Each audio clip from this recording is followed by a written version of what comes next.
Amém? Eu queria que todos façam de pé, por favor, e abrissem comigo no livro de Isaías 53. Quando a gente fala de Isaías 53, a gente já tem uma lembrança do nosso grande Senhor e Salvador Jesus Cristo. Todos já encontraram? Amém? Isaías 53 começa dizendo o seguinte: quem creu em nossa pregação e a quem foi revelado o braço forte do Senhor? Porque foi subindo como um renovo diante dele, e como raiz de uma terra seca, não tinha boa aparência nem formosura. Olhamos para ele, mas não havia nenhuma beleza que nos agradasse. Era desprezado e o mais rejeitado entre os homens, homem de dores, que sabe o que é padecer, e como um de quem os homens escondem o rosto. Era desprezado e dele não fizemos caso. Certamente ele tomou sobre si as nossas enfermidades e as nossas dores levou sobre si. E nós o considerávamos como aflito, ferido de Deus e oprimido. Versículo 5: ele foi traspassado por causa das nossas transgressões e esmagado por causa das nossas iniquidades. O castigo que nos traz a paz estava sobre ele, e pelas suas feridas fomos sarados. Aleluia. Fala do nosso Senhor Jesus Cristo. Ele tomou as nossas dores. Tudo que deveríamos passar, ele passou por nós, pelos nossos pecados. Por isso nós temos que agradecer a ele por isso. Dizer muito obrigado, Senhor Jesus. E nós estamos aqui nesta noite, nesta tarde maravilhosa, a celebrar o nome do Senhor. Você pode abrir o seu coração neste momento e dizer: Senhor, eu estou aqui para louvar e agradecer o teu nome, porque tu és grande e poderoso. Tu nos resgataste da escuridão dos pecados, das trevas, da maçã das trevas. Oh, meu Senhor Jesus, nós, com alegria no coração, vamos cantar louvores ao Senhor nesta noite. Queremos dizer que tu és bom e que a tua misericórdia dura para sempre. Oh, Senhor dos exércitos, como é bom estar na casa do Senhor para louvar a ti, para celebrar a ti. Toda glória e todo louvor, aleluia, atrás, Senhor.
nossa mente, com a nossa alma, com tudo que nós temos e tudo que nós somos, porque nós pertencemos a Ele.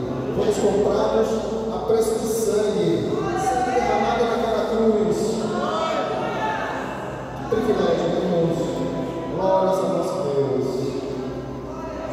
Ele derramou a sua graça maravilhosa sobre nós. E graças a essa graça, somos salvos por meio da fé. Fé em Cristo Jesus unicamente. E a graça, que é o favor merecido. Nós não merecemos a condenação, e Ele nos redimiu pela cruz como nós cantamos. Nós vamos continuar a nossa momento de adoração, nossos cânticos, cantando sobre a graça do nosso Senhor. Meus irmãos, com muitas palmas, junto conosco, para fazermos uma adoração do Senhor.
celebração de cantar o nosso Deus.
E o Senhor deixou a sua glória para estar, para vir até nós, nos ensinar, morrer por nós e ressuscitar.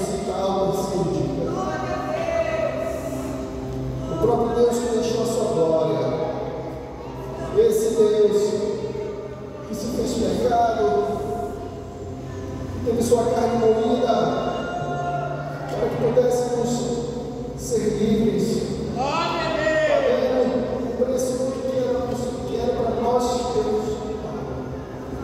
Ó Senhor, nós somos gratos porque a nossa vida depende disso. Nossa salvação depende disso. Por isso nós te agradecemos e nós te louvamos. Obrigado, Senhor. Vamos reafirmar a importância do teu sacrifício, do sacrifício de Cristo Jesus para aqueles que creem. Muito obrigado, Senhor. Nosso coração está jubiloso por esse motivo tão alto. Muito obrigado, Senhor. Falando com ele com suas palavras, dizendo o quanto você depende dele. Diga ao Senhor, quando você não é nada sem ele, você só vai ser por causa dele, com ele na sua vida.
graça e a paz. Amém? Você pode ficar sentado mesmo. Eu irei ler um texto. Provérbios 11, 24. Amém? Diz assim a palavra do Senhor: há quem dê com generosidade e vê o aumento da sua riqueza. Outros retêm o que deveriam dar e caem em pobreza. Versículo 25: o generoso prosperará, e quem dá alívio ao outro, alívio receberá. Amém? Esse texto fala sobre o dar, o ser generoso, né? E o interessante nesse texto, ele diz assim: aquele que dá, ele vê as coisas fluindo, né? Ele prospera mais. Só que ele diz, mas aquele que retém o que deveria dar, né, cai em ruínas, né? Então, o nosso coração precisa ser generoso no dar, né? E com base nesse texto, né, eu quero convidá-lo a ficar de pé. Você vai ofertar, dar sua oferta ao Senhor. Você que tem dízimos e ofertas, você vai, por favor, ficar de pé. Você vai sair do seu lugar. Mas antes de você sair, irei fazer uma oração. Amém? Alguém pode, por favor? Deus, Tu conhece, Pai, cada coração nessa noite. Não queremos aqui, Senhor, liberar ou declarar pobreza para ninguém, mas que possamos nesse lugar ter o nosso coração tratado e nos tornar generosos para o dar, Senhor. Deus, nós não queremos, Pai, ser abençoados por Ti e reter aquilo que nos é direito de dar, Senhor, porque a Tua palavra nos ensina que é o pão nosso de cada dia. Então não é só meu, Pai, é o pão nosso, e nós queremos, Pai, como igreja, orar para que o Senhor trabalhe em nossos corações, porque cremos, Pai, que temos um chamado, Pai, de abençoar, de ser bênção na vida do outro, Senhor. Deus, abençoa nessa noite cada ofertante, cada dizimista, aqueles, Pai, que ainda não tem, mas que está com um coração generoso, cheio de alegria para dar, que o Senhor possa abençoar, que o Senhor venha abrir portas, Pai, de emprego, Senhor. Pai, aquele, Senhor Jesus, que ainda não dá, que o Senhor Deus toque no seu coração, e ao ofertar e ao dizimar, Ele possa fazer isso com generosidade, Pai. É o que nós te oramos, em nome de Jesus, amém. Alguém já saiu, mas você que está aí, pode sair do seu lugar, amém? Glória a Deus, glórias ao Senhor Jesus.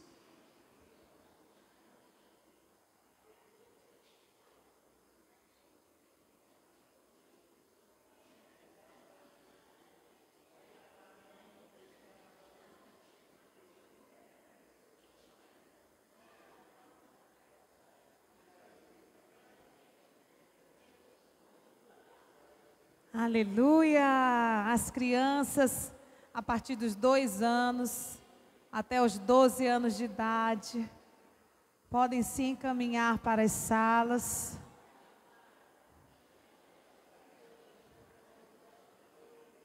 Aleluia! Amém?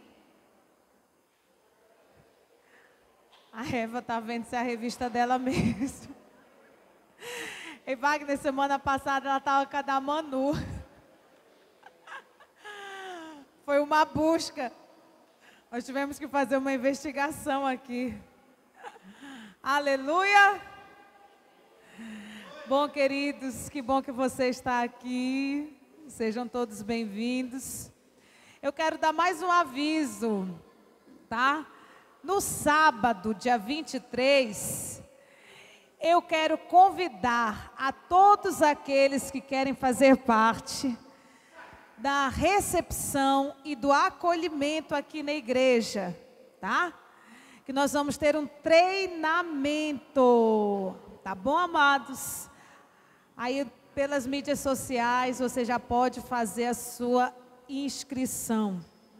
É gratuito, tá? Para servir é gratuito. E o trabalho também é gratuito e não é remunerado, mas é abençoado. Então, se você quiser ser um colaborador do reino, nós vamos estar fazendo um treinamento nesse próximo sábado. A gente vai estar colocando lá no grupo as melhores informações. E ele está ali. Ele está esperando ser chamado de o homem mais lindo. Meu amor, gostaria de convidar você, irá trazer a palavra hoje do Senhor. Podia ter subido já, bem. Estava esperando ser chamado, né? O mais bonito. É tão lindo ser chamado. O meu chamado. Ficou até da cor da gravata, bem. Bom, que o Senhor possa capacitá-lo para ministrar com graça, com unção e com ousadia no Espírito, para a honra e glória do Senhor. Amém? Amém. Glória a Deus. É o sonho do pastor, irmãos. Pregar antes das 8. Não é, pastor? Antes das 7, quer dizer. É o sonho do pastor começar a ministrar, do pastor, entenda-se, Nivaldo. Começar a ministrar antes das 7, né, pastor? O pessoal só lhe entrega depois das 8, aí quer que o senhor termine, né? Depois das 7, aí quer que o senhor termine 8 horas, aí tá errado isso, né? Tem que começar uns 15 minutinhos antes, amém? Né? Que aí não passa muito, não é? Glória a Deus. Meus irmãos, é sempre com muito temor e tremor no coração que venham compartilhar a palavra do Senhor com os irmãos, e eu os convido a abrirem suas Bíblias no Evangelho de Jesus Cristo, segundo João, capítulo 5. João, capítulo 5. Aqueles que acharem, por favor, se coloquem de pé, para que possamos ler o texto bíblico e eu saiba que você achou. Amém? João, capítulo 5, vamos ler a partir do versículo 1.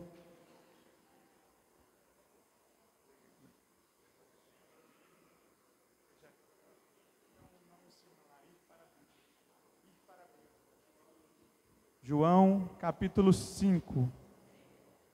Todos acharam? A Emily vai tentar colocar ali no projetor. Quem não trouxe Bíblia, acompanhe comigo a leitura. João é bem fácil, né, irmãos? É o 4º livro do Novo Testamento. Mateus, Marcos, Lucas e João. Amém? Capítulo 5 diz assim, a partir do versículo 1. Passadas estas coisas, havia uma festa dos judeus, e Jesus subiu para Jerusalém. Ora, existe ali, junto à porta das ovelhas, um tanque, chamado em hebraico Betesda, o qual tem 5 pavilhões. Versículo 3. Você está no capítulo 1, amor. Aí, pronto. Versículo 3. Diz assim: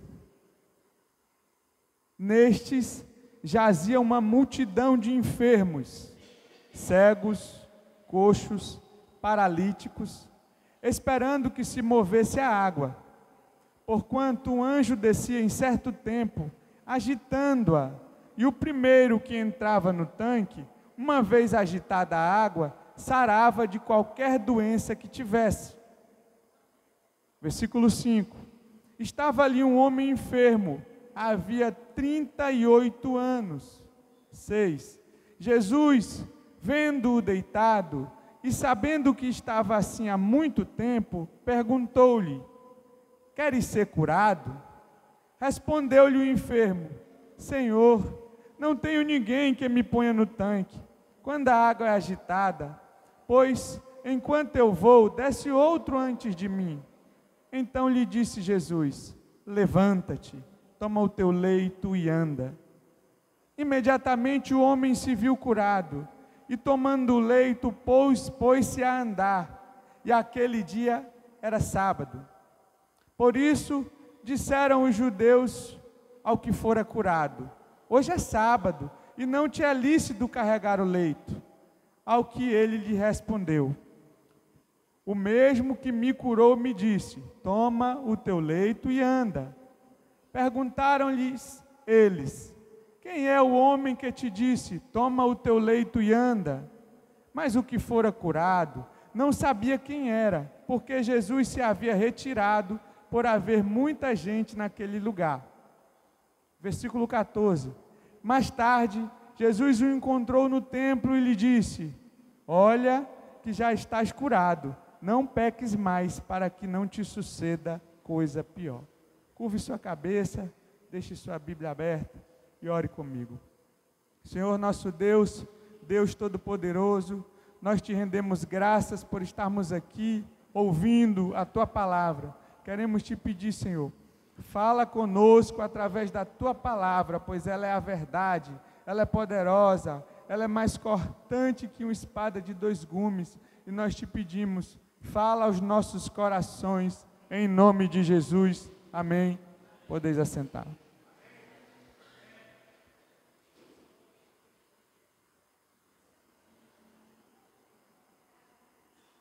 Diferentemente dos demais evangelhos, o evangelho de João não é considerado sinótico, que é semelhante ou similar a Mateus, Marcos e Lucas. Estes são escritos, cada um com um propósito, e talvez a gente se pergunte quando está lendo a Bíblia: eu já li esse texto lá em Mateus, eu já li esse texto em Lucas, por que que repete, né? Cada evangelho foi escrito com um propósito.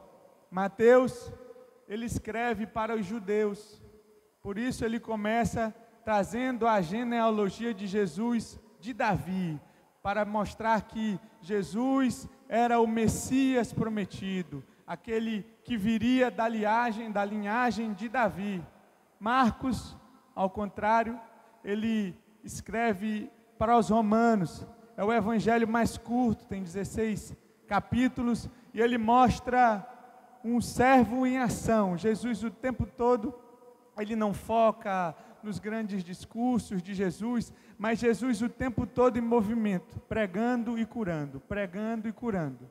Lucas escreve para os gregos, e ele, na cultura helenita, eles tinham uma ideia do homem perfeito, e Lucas, trazendo essa ideia, ele mostra Jesus como o homem perfeito, o Filho de Deus. E na genealogia, no livro de Lucas, ele linka Jesus, quando termina, a Deus. Jesus, filho de Adão, filho de Deus. Mostrando um homem de oração, mostrando um homem perfeito. João tem um outro propósito. Ele escreve tanto para judeus, quanto para gentios. E ele tem uma tese, e ele quer provar essa tese. E ele escolhe, então, não uma sequência cronológica de fatos. Os primeiros 11 capítulos acontecem em 3 anos, e o final restante do livro acontece em um final de semana. Ele quer provar que Jesus é Deus. Então ele não começa com genealogia.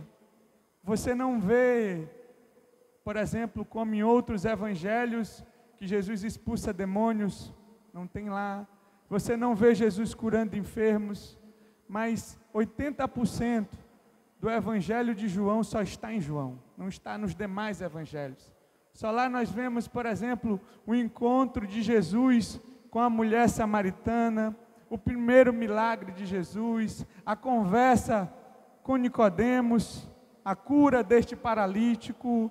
Nós vemos o discurso do pão da vida, a reivindicação de ser a água da vida, a apresentação de si mesmo como um bom pastor que dá a sua vida pelas ovelhas, a ressurreição de Lázaro, o lava-pés, o discurso no cenáculo, a oração sacerdotal em João 17, nós vemos a restauração e recondução de Pedro ao ministério, e nós também vemos Jesus, João colocando discursos de Jesus, onde ele diz, eu sou. Então o Evangelho de João começa, no princípio era o verbo, e o verbo era Deus, e o verbo estava com Deus, e por meio dele todas as coisas foram criadas, e sem ele nada do que foi feito se fez. O capítulo 1 de João já testifica a pré-encarnação de Jesus. Jesus não começa através de Maria, Jesus não inicia a sua vida no seu nascimento, ele já existia, ele se manifesta em carne, e João traz isso de forma muito clara e límpida a partir do capítulo 1.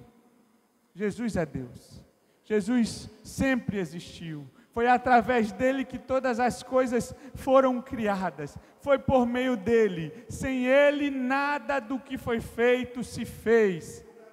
Aleluia. Glória a Deus. E João também linka Jesus a algo que só Deus pode dizer. A algo que nenhum homem, nenhum ser humano pode falar, que é dizer eu sou. É por isso que não há espaço para orgulho no Evangelho, porque ninguém é autossuficiente e pode viver sozinho. Só Deus pode dizer eu sou, porque nós precisamos de algo externo para existirmos. Nós precisamos do alimento, nós precisamos do oxigênio, nós precisamos do ar, nós precisamos da água, nós precisamos de uma fonte externa para que nós continuemos a existir. E Deus não precisa de nada disso. Por isso, quando ele se apresenta a Moisés na sarça ardente, em Êxodo 3, versículo 14, e Moisés diz, o que é que eu direi quando me perguntarem, quem te mandou? Aí Deus diz para ele o quê? Quem lembra o que Deus diz? Deus não diz, não faz um alto discurso dizendo eu criei todas as coisas. Deus não apresenta o seu currículo, ele não mostra toda a sua criação, ele diz, o eu sou, tu mandou. E essa frase, ela tem ela carrega um peso muito grande, porque só Deus pode dizer eu sou. Porque Deus não precisa de fonte externa para existir. Deus não precisa de nada, nem tampouco da sua adoração, ou da sua bajulação, de nada para que Ele se satisfaça. Ele é completo em si, Ele não precisa de nada. Nós, pelo contrário, é que precisamos dEle, porque Ele é a fonte da vida, Ele é a vida, Ele é o pão da vida, Ele é a água da vida. E João traz 8 vezes em que Jesus faz esse discurso, quando ele diz em João 6,35, eu sou o pão da vida. Em João 8,12 ele diz, eu sou a luz do mundo. Em João 10 ele diz, eu sou a porta das ovelhas. Em João 10 ainda ele diz, eu sou o bom pastor. Em João 11:25, eu sou a ressurreição e a vida. Em João 14, eu sou o caminho, a verdade e a vida. Ninguém vem ao Pai a não ser por mim. Não tem Maria, não tem nenhum santo, não tem padre, não tem pastor, não tem sacerdote. É através de Cristo, somente de Cristo, que nós nos conectamos a Deus.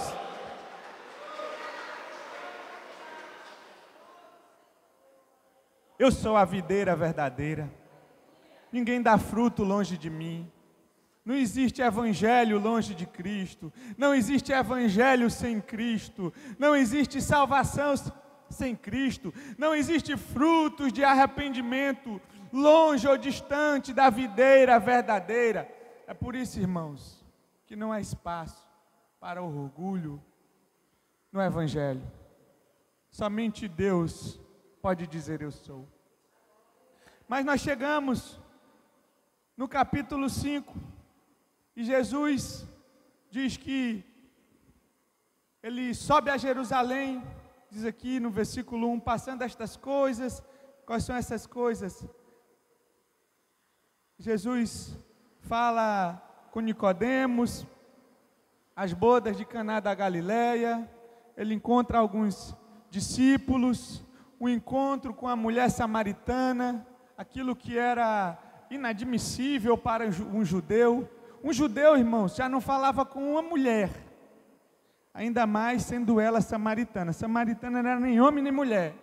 Jesus fala com essa mulher, faz dela uma evangelista, e ela leva toda a sua cidade até Jesus, e depois as pessoas agora não creem mais em Jesus por causa do discurso dela, mas porque eles ouvem Jesus. Olha, uma mulher que tinha a vida toda bagunçada, que já estava no quinto marido, e não era dela esse quinto também, e ela é confrontada por Jesus, e ela vai, e ela anuncia o evangelho, e pessoas vão até Cristo por causa do testemunho da mulher. Nós, irmãos, precisamos levar pessoas até Cristo. É dever de cada cristão.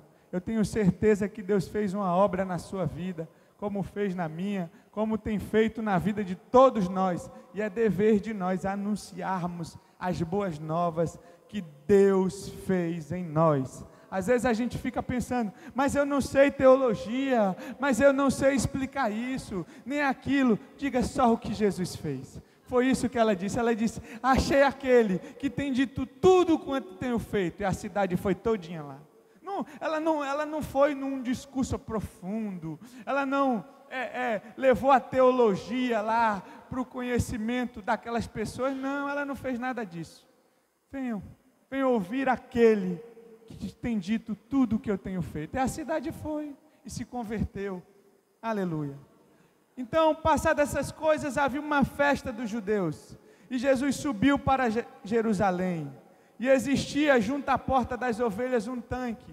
Porta das ovelhas, irmãos, ficava nas muralhas, nos muros de Jerusalém. Era a porta por onde entravam as ovelhas que seriam sacrificadas no templo. E tinha um tanque ali, chamado em hebraico de Betesda, o qual tinha 5 pavilhões, e eu fico imaginando essa cena, eu queria que você pensasse nela comigo. Nestes jazia uma multidão de enfermos. Imagina aí, irmãos, parecia um hospital. Qual hospital que tem tanto enfermos? Olha como é que estava a situação aqui. Uma multidão de enfermos, cegos, coxos, paralíticos. Imagina aí, esperando um milagre acontecer. Imagina aquela cena. Pessoas impedidas de ter uma vida normal por uma condição física, de saúde, e eles estavam ali, esperando que se movesse a água, porque um anjo descia de certo tempo, agitando-a, e o primeiro que entrava no tanque, uma vez agitada a água, sarava de qualquer doença que tivesse. Olha o estado deste homem. Estava ali um homem enfermo há 38 anos. Olhe para a pessoa do seu lado e pergunte, quantos anos tem o seu problema? Tem jeito, irmãos. Eu acho que ninguém chegou em 38 anos aí, chegou? A maioria daqui nem tem isso. A maioria aqui na Miriam nem tem 38 anos ainda. Né, irmão Zé Maria? Quanto mais 38 anos que tem esse problema. Aí estava ali um homem enfermo há 38 anos, irmãos. 38 anos. Jesus, vendo-o deitado e sabendo que estava assim há muito tempo, perguntou-lhes: queres ser curado? Irmãos, diga para a pessoa que está do seu lado: Jesus conhece o seu problema. Não, mas diga com mais convicção e certeza. Olha o que o texto diz aqui, ó. E vendo-o deitado e sabendo que estava assim há muito tempo. Jesus sabe o que você está passando, irmãos. Jesus sabe qual é a sua necessidade. Jesus sabe o que é que tem te afligido. Nada está oculto aos olhos do Senhor. Nem a sua dor, nem o seu problema, não é a sua enfermidade, não é aquilo que você acha impossível, não está oculto ao Senhor. Ele sabe, como Ele sabia deste homem, e Ele foi lá para curá-lo. Olha a resposta dele, parece algo óbvio, né? As pessoas estão ali, esperando que a água se mova, uma multidão, Heráclito. É o 5 de outubro, que é cheio de enfermos, que toda hora chega um baleado, ferido. Qual é o... Não, aqui é lá, qual é aquele lá, amor? Que tem em Belém, como é o nome, Heráclito? É esse aí, o da 14, eu troquei aqui com outro hospital, lá de Parauapebas, irmão. É tudo hospital, mas é diferente.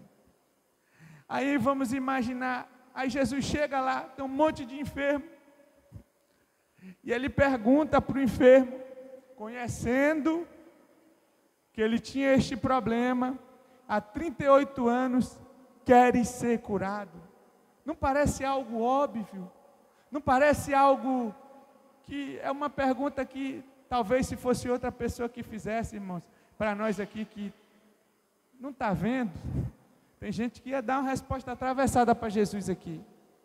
Mas Jesus faz isso por duas questões, ou por duas coisas. Primeiro, o Senhor não faz nada em nossa vida que nós não permitamos. Se nós não permitirmos que o Senhor haja, Ele não agirá. Se nós não permitirmos que o Senhor trabalhe em nossa vida, Ele não trabalhará. O que Jesus diz lá em Apocalipse? Eis que estou à porta e bato, 3,18, é isso, pastora Vera? Se alguém ouvir a minha voz e abrir a porta, eu entrarei em sua casa e cearei com ele e ele comigo. Já o ladrão não bate na porta. O ladrão não pergunta se pode entrar, e isso aí é a função do diabo, ele entra. Basta ele achar uma oportunidade, ou uma legalidade. Mas Jesus pergunta por algo a mais. A resposta deste homem indica algo na sua vida, que vai além da sua deficiência física, que vai além daquilo que os olhos humanos veem. E a palavra aqui para o homem que estava paralítico, enfermo, aleijado, era alguém que literalmente tinha as pernas ressequidas. Imagina, 38 anos sem andar. Ele não nasce como depois nós vamos ver mais à frente. Jesus cura um cego de nascença. Ele não nasce paralítico. Ele se torna. Um dia ele andou. Um dia ele experimentou andar. Mas agora ele está nessa condição. E imagina que os nossos músculos, se eles não forem exercitados, ele não precisa imaginar, é algo provado. Eles vão ressecando. 38 anos, as pernas daquele homem ressequidas.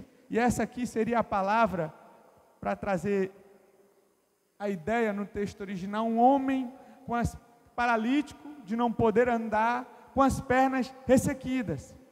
Ele está nessa situação e Jesus pergunta: queres ser curado? Olha o que ele responde. Talvez a resposta mais óbvia seria aquela que não precisasse nem de pergunta. Sim, não é isso? Com certeza, é por isso que eu estou aqui. Mas olha a resposta deste homem, versículo 7. Respondeu-lhe o enfermo: Senhor, não tenho ninguém que me ponha no tanque.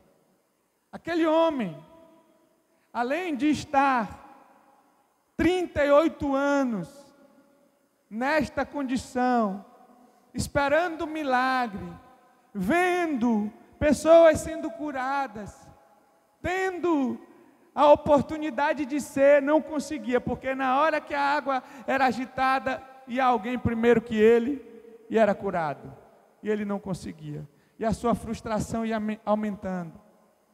E nós vemos aqui um homem solitário, que não tinha ninguém por ele, a sua família já o tinha abandonado, ele não tinha amigos como aquele outro paralítico, que os amigos dele souberam que Jesus estava, vamos levá-lo lá. Aí chegaram lá, e aí depois de já, colocaram numa maca, e aí chegaram, a multidão tampava toda a porta, não tinha por onde entrar, eles não desistiram, eles não pensaram assim, não, olha, a gente tentou, você está vendo, tivemos um esforço danado para lhe trazer aqui, mas olha aí a multidão, é impossível chegar até Jesus. Não, eles tiveram uma ideia, vamos subir o telhado. Meus irmãos, eu acho que era mais fácil sair, vai lá, tenta chamar Jesus. Não, eles foram subir o telhado, abriram o telhado, desceram o paralítico na frente de Jesus, e Jesus o curou.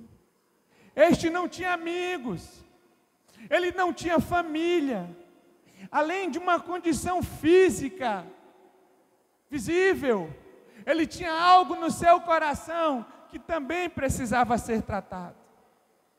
Ele não tinha ninguém por si, mas aí ele encontrou aquele que pode completar e curar qualquer necessidade. Ele estava diante de Jesus, o médico dos médicos, aquele que não promove uma cura parcial, aquele que não cura somente o que os outros podem ver, mas aquilo que precisa ser curado, aquilo que precisa ser transformado. Talvez a sua deficiência, o seu problema não seja visível, mas você precisa ser curado pelo Senhor. Talvez as pessoas podem olhar para você e não enxergar nada aparente, mas o seu coração pode estar doente, adoecido, como este homem que queria ser curado e não tinha ninguém que o lançasse na água.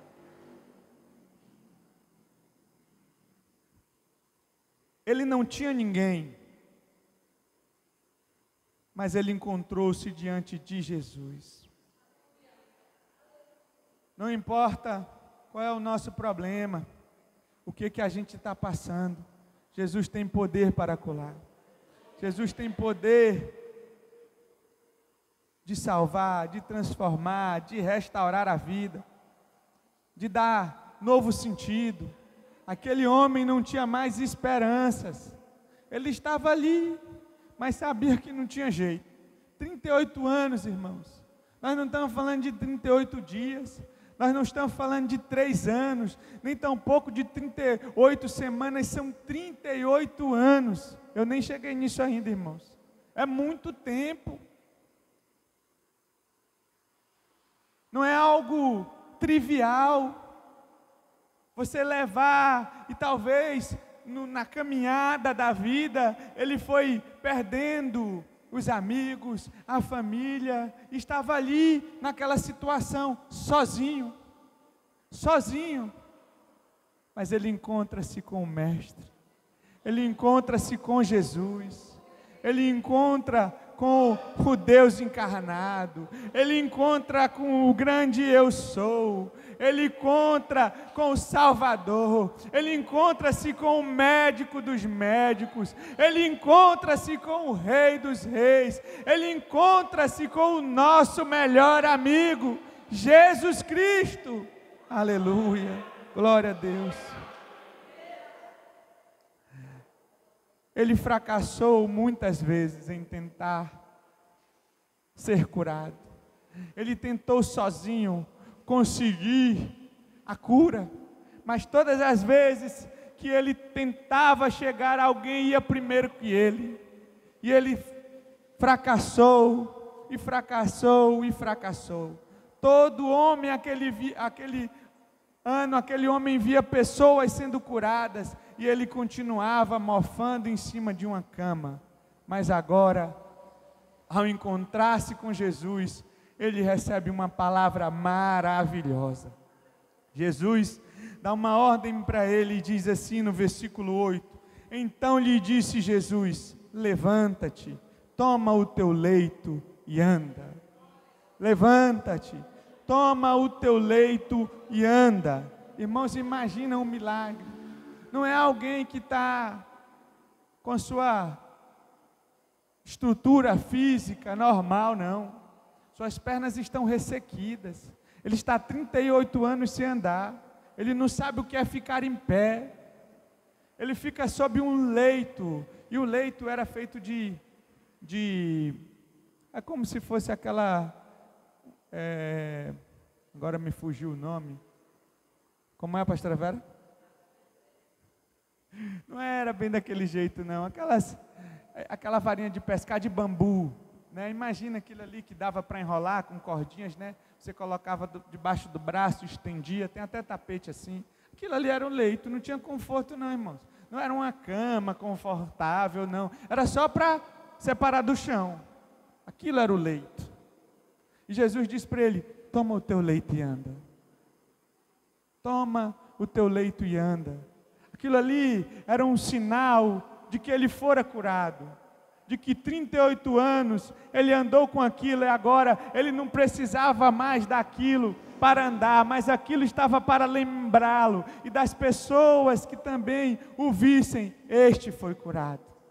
E Jesus diz para ele: toma o teu, levanta-te, toma o teu leito e anda. E acontece aqui, imediatamente o homem, versículo 9, se viu curado e tomando o leito, pôs-se a andar. E aquele dia era sábado.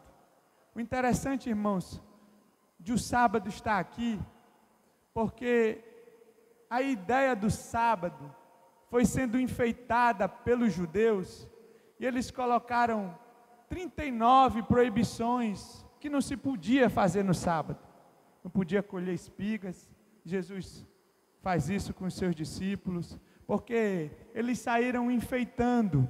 Jesus cura o homem da mão ressequida e combate a hipocrisia dos fariseus, dizendo: se vocês tiverem uma ovelha, um boi que se acidente, não vão socorrê-lo se for no sábado, e eu não vou fazer isso com um dos filhos do meu pai.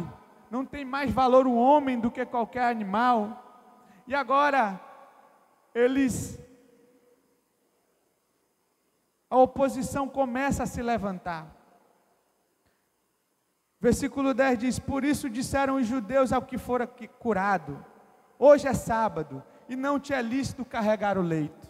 Irmãos, quando nós nos encontramos com Jesus, a nossa vida é mudada, a nossa história é transformada, nós temos um novo futuro, nós temos agora uma nova vida, um novo recomeço. Começa um novo tempo para nós, a partir do momento em que nos encontramos com Cristo, como foi na história, que é registrada antes de Cristo e depois de Cristo. Nossa vida também é assim, antes de Cristo e depois de Cristo. Só que acontece algo: depois que nos encontramos com Cristo, as pessoas vão querer ser empecilhos, usadas pelo diabo, para que nós nos afastemos dos caminhos do Senhor. Agora nós somos motivos de chacota. Agora as pessoas vão dizer: olha esse crente, olha aí, olha andando com Bíblia. Um dia desse estava do bar, um dia desse estava fazendo isso, aquilo outro. O nosso passado não importa mais. Agora nós andamos com Cristo, com um novo propósito, com uma nova direção, com um novo alvo, com um novo objetivo: glorificar aquele que nos chamou e obedecer a sua palavra. Mas se levantam homens querendo defender a lei, a moralidade, mas querendo impedir que ele obedecesse a palavra do Senhor. E qual foi a ordem? Levanta-te, toma o teu leito e anda. Porque Jesus podia: deixa esse leito aí para outro que precisa, né? Joga fora. Jesus dá uma ordem, e a ordem do Senhor não é para ser questionada. Nós não estamos aqui, irmãos, para julgar a Bíblia. É a Bíblia que nos julga. Nós temos que obedecer. Aquele que ouve as minhas palavras e as pratica será semelhante ao que constrói a sua casa sobre a rocha. Quem ouve e pratica, quem ouve não, isso eu não pratico, é semelhante ao que constrói a sua casa sobre a areia. E vem as adversidades da vida, e vem as lutas, e vem as dificuldades, e vem a chuva, e bate contra aquela que é firmada sobre a rocha, que obedece, que anda nos caminhos, que não questionam, que não vai por qualquer vento de doutrina, mas segue a palavra e permanece firme, inabalável, não cai, não é destruída, porque está firme, a sua raiz é no Senhor. Mas aqueles que ouvem, mas não praticam, não guardam no coração, dão ouvidos a qualquer vento de doutrina, são como os que constroem a sua casa sobre a areia, vindo as adversidades da vida, as lutas, as provações, quando dão sobre ela, a destroem. Nós precisamos ouvir a palavra do Senhor. Nós não escolhemos aquilo que nós aplicamos para nós, nós seguimos, nós obedecemos, porque é o melhor para nós, é obedecermos o Senhor. Aquele homem não questionou, hoje é sábado, certamente ele sabia que no sábado não poderia se carregar o leito, ele não questiona, ele coloca aqui, eu vou andar, porque eu fui curado, e o meu Redentor, o meu Salvador, aquele que me curou, disse para mim que era para eu andar e eu vou seguir. Não importa o que as multidões dizem, não importa o que é anunciado na TV, não importa o que o mundo todo diz, o que importa é a palavra do Senhor. Aleluia.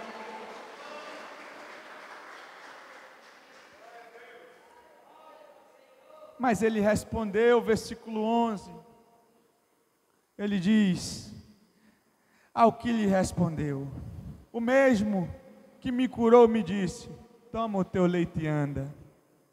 Vocês não fazem nada, só ficam falando o que é para fazer, não fazer, só querem criticar, não levam nada a lugar nenhum. Quem me curou disse para eu andar e eu vou andar, e não tem. E quem foi que te curou? Eles perguntaram. O homem ficou tão empolgado quando foi curado por Jesus, não deu nem tempo de conversar muito. E Jesus, também por causa das multidões, versículo 12, perguntaram, quem é o homem que te disse, toma o teu leito e anda? Observa, ninguém está preocupado, em tempo algum, no milagre que fora feito na vida dele, na restauração do casamento que foi feito na sua vida. Ninguém está preocupado que o Senhor te tirou dos vícios, das drogas, da pornografia, da imoralidade sexual, da lascívia e de tantos outros pecados. Não, eles estão preocupados com algo que não leva nada a lugar nenhum. Ninguém está admirado no grande milagre que aquele homem há 38 anos almejara, acabara de receber. Ninguém está nem aí para isso. Não estão questionando quem te curou, porque nós queremos ser curados também. Nós queremos receber este milagre. Não, eles estão questionando o fato de ele estar com o leito no sábado. Estão mais preocupados com a aparência, com aquilo que os outros veem, com aquilo que se enxerga, do que com a essência do Evangelho. E muitas vezes nós vivemos assim, achando que precisamos mostrar para o outro que somos santos, que somos retos, que cumprimos tudo, mas por dentro somos como estes fariseus, hipócritas, podres, sepulcros caiados, como o próprio Cristo disse para eles. Não é de aparência o Evangelho não é algo que nós fazemos para mostrar aos outros, o Evangelho não é um conjunto de regrinhas que se cumpre para atender a Deus, não, o Evangelho é para ser vivido nos nossos lares, com nossas famílias, nas nossas casas, nos nossos trabalhos. Não é somente quando nós estamos na igreja. Nós precisamos dar testemunho daquele que nos resgatou, onde nós estivermos, porque se nós temos uma vida aqui e outra no oculto dos nossos quartos, o Senhor não se encontrou conosco e não transformou as nossas vidas. Se nós não obedecemos e estamos preocupados em agradar homens com uma aparência de fazendo aquilo, não, mas todo mundo faz, vamos fazer coisa nenhuma. Nós fazemos o que a palavra diz, e pode passar tudo, irmãos, a palavra do Senhor não passará, e é ela, somente ela, que nós devemos obediência. Aleluia. Ninguém está preocupado como Deus tem transformado nossas vidas, tem mudado a nossa história. Ninguém estava admirado daquele homem agora está curado. Estavam questionando quem deu uma ordem para ele. Quem te disse que precisa estar na igreja? Quem te disse que precisa parar de beber? Quem te disse que precisa dar o dízimo? Deixa de besteira, isso aí acabou. É assim, irmãos. E as pessoas vão ouvindo, e vão ouvindo isso, e vão formando algo que não está na palavra, que é contrário à verdade do Senhor, como foi o enfeite do sábado pelos fariseus. Eles pegaram algo que Deus estabeleceu, que Jesus estabeleceu, e saíram enfeitando, colocando coisas que não existiam, para agora julgar as pessoas, para dizer que era assim que se deveria fazer. Mas nós não temos compromisso, irmãos, com discurso de homens. Nós não temos que obedecer o STF, o presidente Lula, qualquer decreto de prefeito, se vá contrário à palavra do Senhor. Nós temos que obedecer à verdade de Deus que está aqui, é a palavra de Jesus. E este homem não se preocupou, porque eram os doutores da lei, as autoridades da época que estavam o questionando. Ele disse: quem me curou mandou e eu vou obedecer. Ponto. Versículo 14, mais tarde, Jesus o encontrou no templo e lhe disse: meus irmãos, tem gente que vem para a igreja em busca de um milagre, que só vem para a igreja para encontrar, para ter a solução de um problema. E aquele homem estava há 38 anos, naquele tanque, esperando a sua hora. E se Jesus não intervém, ela jamais chegaria. E agora ele é curado. E para onde ele vai, irmãos? Ele faz como aqueles leprosos, que ao serem curados pelo Senhor, saem, só um volta para agradecer. 10 leprosos. Um volta e Jesus pergunta: cadê os que contigo estavam? Não sei. E eles se prostram diante de Jesus, e Jesus diz: a tua fé te salvou. Todos foram curados, irmãos, um foi salvo. Este homem encontra o seu milagre. Ele encontra aquilo que lhe perturbava na sua vida terrena. E eu não sei o que é que incomoda você. Eu não sei se é uma doença física, se é algo que ninguém vê, se são suas emoções que estão destruídas. Eu não sei o que tem lhe afligido, mas eu sei que Jesus pode curá-lo. Mas aquele homem agora, sendo curado, ele não vai viver uma vida aí qualquer, ele vai para o templo, ele vai para a casa de Deus, ele vai louvar a Deus, porque é isso que se faz na casa de Deus. Tem gente que recebe o milagre, que recebe a cura, que recebe a transformação e esquece-se do Deus que dá o milagre. Acha que o milagre é maior que Deus, e nós servimos a Deus independente do milagre, porque se nós não temos o milagre que queremos, nós temos o Deus que é maior do que qualquer milagre, e isso já é motivo suficiente para estarmos na igreja, louvando e exaltando aquele que nos salvou. E ele vai para a igreja, irmãos. E na igreja ele é instruído. E é na igreja que somos instruídos.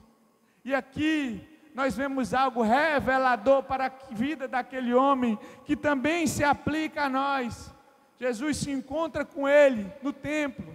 E se ele não tivesse ido para o templo, ele não ouviria a palavra do Senhor. E é isso que nós fazemos aqui. Nós estamos na igreja para ouvir. Não é a palavra do Natanael, nem do pastor Nivaldo, ou de qualquer pessoa que aqui esteja. É a palavra do Senhor, porque nós não falamos de nós, mas nós anunciamos a verdade do Evangelho de Cristo. Não é o que eu penso, o que eu acho, é o que a Bíblia diz.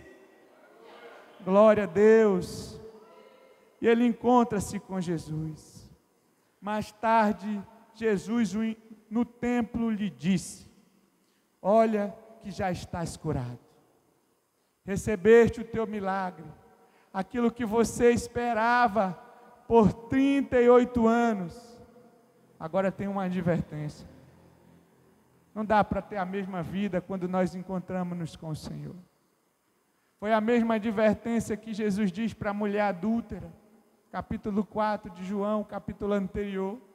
Ele diz, quando os homens a levam até Jesus, dizendo: olha, ela foi pega em flagrante adultério. E Levítico 20 diz, quando fala acerca do adultério, diz que o homem e a mulher, ninguém pode ser pego em flagrante, só tem uma pessoa, né, irmãos? Tinha que estar os dois. Levaram a barra do homem, levaram a mulher para Jesus. E Jesus tira eles daquela visão lógica. Não, vamos cumprir a lei. Quando é para o outro, irmãos, a gente quer o chicote. Quando é para a gente, a misericórdia. A gente gosta da justiça assim, né? Jesus, essa mulher foi pega em flagrante adultério. Jesus não olha para eles. E a lei diz, Levítico 20, 10, diz assim, a lei diz que ela não, eles, que a lei diz assim, devem ser apedrejados. E tu que dizes? Eles queriam encontrar algo para condenar Jesus, que ele tropeçasse em alguma coisa, mas todas as vezes que Jesus foi colocado à prova, ele sabia se sair, né? Com sabedoria. E ele disse, aquele que não tiver pecado. Às vezes a gente consegue olhar o pecado do outro quando ele é aparente. E os nossos ocultos, irmãos? Quem é que tem apontado? O Espírito Santo tem falado conosco. E o que nós temos feito? Temos aceitado o confronto e buscado o arrependimento. E Jesus pergunta, aquele que não tem pecado, atire a primeira pedra. Do maior ou do mais velho ao mais novo. Eles começam agora olhando para si, irmãos. Olhando para si. Vendo o quanto somos pecadores. Soltarem as pedras. E todos vão embora. E Jesus pergunta para aquela mulher, onde estão os teus acusadores? Eu também não te condeno. Vá e não peques mais, para que não te suceda coisa pior. E aqui, novamente a advertência. Nós sabemos o que é pecado, porque a lei diz o que é pecado. Nós lutamos contra o pecado, porque nós ouvimos que devemos lutar contra o pecado. E ele estava no templo, e no templo nós ouvimos a voz de Deus. E Deus, lembra que lhes expliquei que João prova que Jesus é Deus? Então, Deus diz para ele aqui, olha que já estás curado. Olha que já recebeste o teu milagre. Olha que já recebeste a resolução do teu problema. Ele diz, não peques mais, para que não te suceda coisa pior. Aleluia. Nós precisamos correr do pecado, lutar contra o pecado, viver longe do pecado. Talvez você já recebeu o seu milagre, está até indo para a igreja, mas ainda não abandonou o pecado. Cuidado, para que não te suceda coisa pior. Se coloque de pé, em nome de Jesus.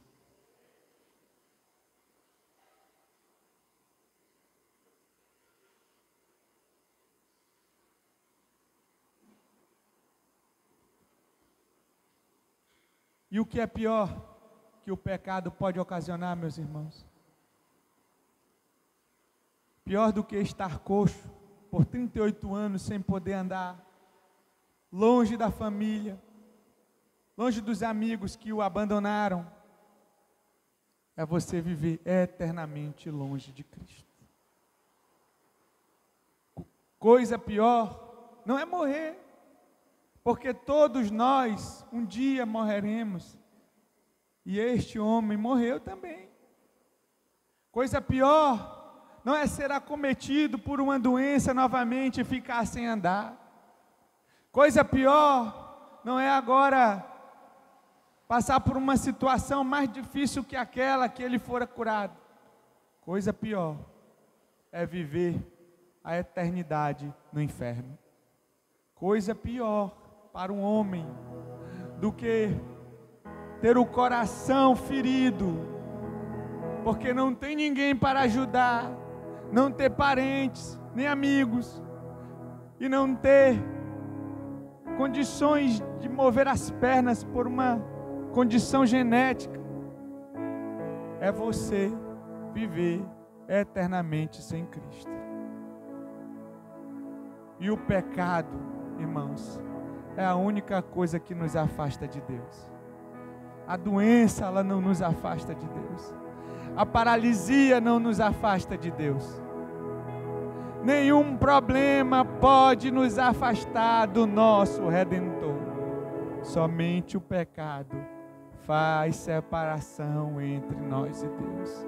Por isso o alerta de Jesus: fostes curado. Não peques mais, para que não te suceda coisa pior. Coisa pior aqui é morrer sem Cristo, é morrer no pecado, é morrer não dando ouvidos à voz do nosso Salvador, é não receber Cristo como o nosso Redentor. Talvez sua condição não seja, eu não vejo ninguém aqui paralítico, como daquele homem, mas talvez você esteja caminhando para algo pior, que é morrer sem Cristo. E nesta noite, eu gostaria, com a igreja orando, de perguntar: há alguém aqui que quer entregar a sua vida a Jesus, que entendeu essa palavra, e talvez não necessite de uma cura física, mas de um perdão na alma? Sua consciência tem afligido você, e você sabe que precisa de perdão. Jesus está aqui no templo, esta noite, para perdoar você, para apagar os seus pecados e lançá-los no mar do esquecimento. E como aquele homem teve uma nova vida a partir do encontro com Cristo, você pode começar a sua nova vida hoje. Se você quer começar essa vida, levante sua mão, que nós iremos orar por você. Jesus, de braços abertos, irá lhe receber, perdoando os seus pecados, sarando a sua alma, curando o seu corpo, lhe dando um novo começo, escrevendo para você uma nova história. Não é tarde. Aquele homem estava naquela situação há 38 anos. Não é tarde para se encontrar com o Senhor e ter um novo começo. Aleluia. Senhor, nosso Deus Todo-Poderoso, Nós te louvamos e te agradecemos pela tua palavra. Nós queremos te pedir, guarda em nossos corações, que possamos viver para ti. Nós cremos que tu és um Deus de milagres, que opera maravilhas. Pai, nós te louvamos e te pedimos que nos ajude a viver uma vida que glorifique a ti, uma vida longe do pecado, para que não nos suceda algo pior, que é morrer sem Cristo. Nós te louvamos e te rendemos graças, em nome de Jesus. Amém.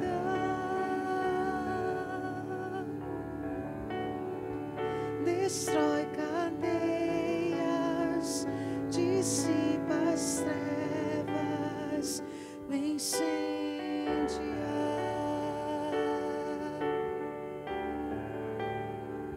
Teu nome é cura, é poderoso. Teu nome é Graças a Deus, Pai bendito. Você pode transferir esta palavra para outras pessoas no canal da igreja IBRC, Igreja Batista Renovada de Castanhal, pelo YouTube.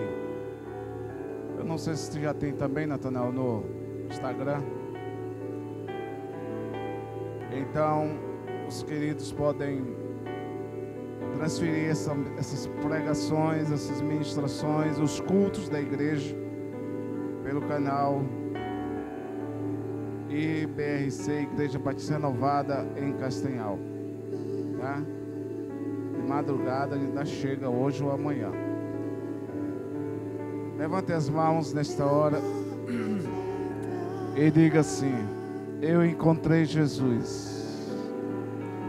Ele restaurou a minha vida.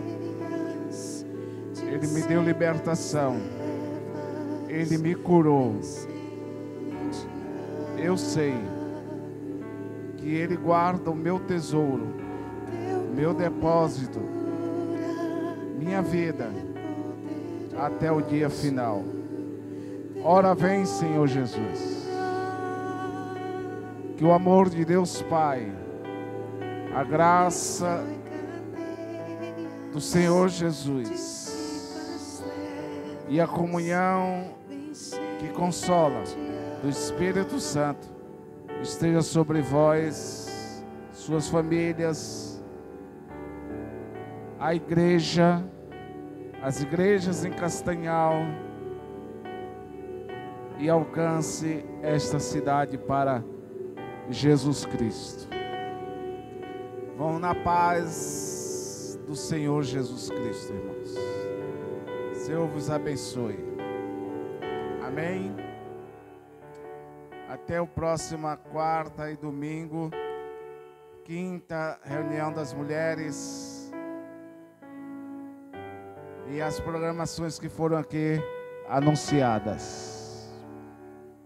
Vão na paz do Senhor.